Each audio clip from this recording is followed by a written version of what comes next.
Bonjour. Aujourd'hui, une présentation du piratage informatique et son influence culturelle va être faite.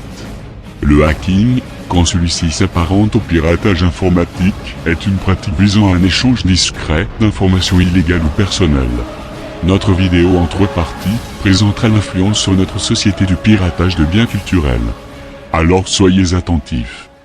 Bonjour à tous. Merci aux hackers de l'EM Normandie pour cette petite introduction. Alors, comment et pourquoi une influence culturelle a été développée dans le piratage informatique? Comment cette influence s'est-elle développée? Par quels moyens et dans quel but? À travers 3 parties, nous allons répondre à cette problématique. Premièrement, par quels moyens le piratage informatique s'est-il développé? Deuxièmement, en quoi cela influence la culture? Et pour terminer, les conséquences positives et négatives. Le web est apparu en 1989, mais ce fut qu'en 1997 qu'il y eut l'apparition du premier réseau de partage de données, Napster. Au départ, ce site était dédié uniquement au partage de musique jusqu'en 2001. En effet, sur accusation des industries de disques, le site fut fermé après 2 ans de procédure judiciaire. Utilisant le P2P, le peer-to-peer, modèle de réseau informatique, où un utilisateur pourra récupérer un fichier non pas sur un serveur centralisé, mais sur les ordinateurs d'utilisateurs, comme lui ayant déjà téléchargé ce fichier. Bien que les réseaux P2P puissent être utilisés à des fins légitimes, ils sont fréquemment impliqués dans des affaires de partage illégaux de matériel protégé.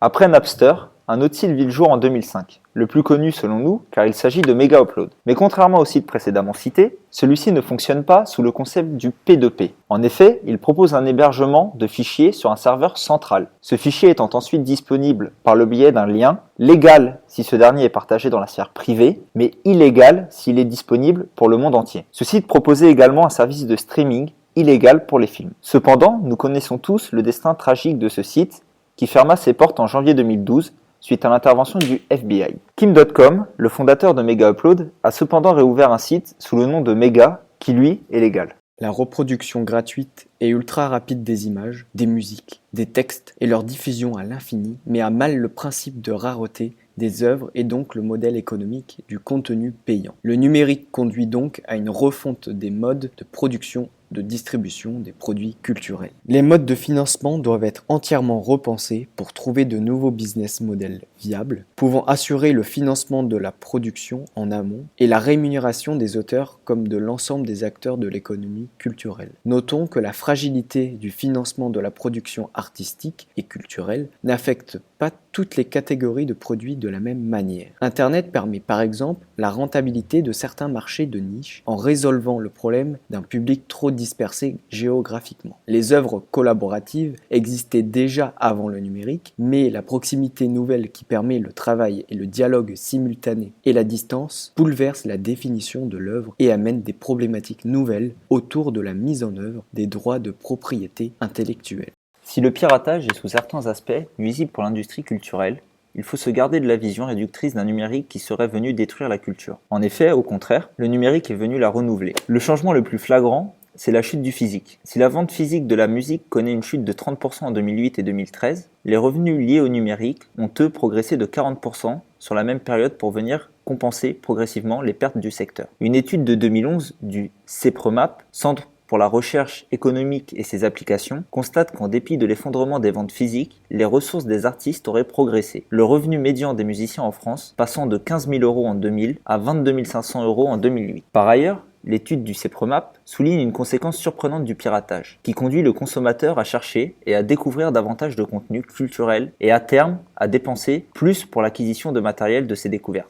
L'une des conséquences majeures du numérique, c'est l'autoproduction. En effet, l'autoproduction permet à des artistes, pour un montant abordable, de sortir leurs disques. SoundCloud, par exemple, a permis à d'innombrables artistes de se faire repérer. L'autoproduction, permise par le numérique, s'accompagne de l'autopromotion, rendue possible et extrêmement efficace via le web et les réseaux sociaux. Cela représente une opportunité incroyable pour nombre d'artistes qui n'ont pas accès aux canaux de diffusion classiques. Cependant, aujourd'hui, le modèle qui fonctionne le mieux est celui du streaming légal. Les 2 figures emblématiques sont Deezer et Spotify, qui proposent une écoute en illimité et hors connexion de de musique sur la plupart des supports numériques. Pour une somme moyenne de 10 €, c'est un marché en plein essor.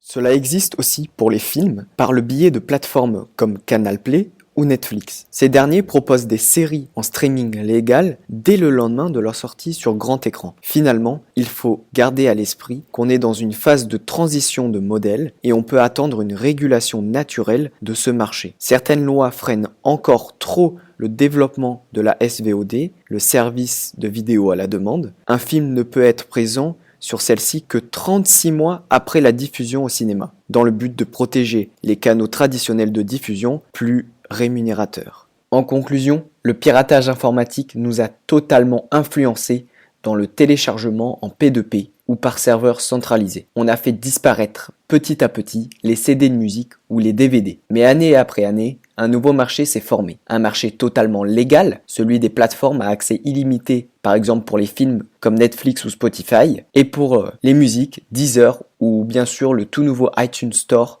tout juste sorti il y a un an avec plus de 300 millions d'utilisateurs payants. Le piratage informatique est aujourd'hui toujours interdit, puni par la loi, mais n'a été qu'une seule fois puni en France par une amende de 180 €. Ce pourquoi le message n'est toujours pas passé dans les mœurs. Je vous laisse pour finir l'exposé avec une publicité très connue. Merci de votre attention.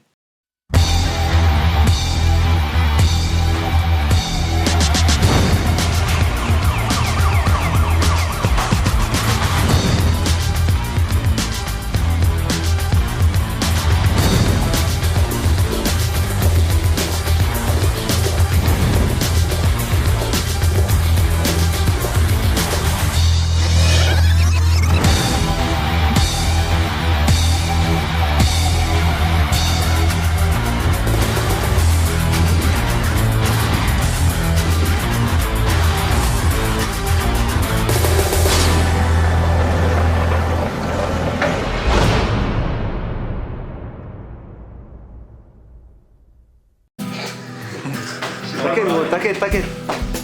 Non. Mec, pourquoi t'es parti en couille? Continue, fais ça pendant au moins 2 minutes. Mec, continue, vas-y.